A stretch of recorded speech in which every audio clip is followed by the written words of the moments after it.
So I just finished shoveling out the fire pit, and this was the end of the shoveling. And I came through here to just sort of get a pathway. And from where I started, it's already covered up again. We gotta access the barbecue because we're gonna barbecue in a little bit.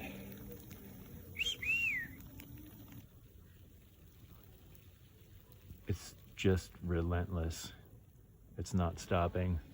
Since I shoveled, there's now 2 inches on the deck. This is fucking insane. Cheersy dotes.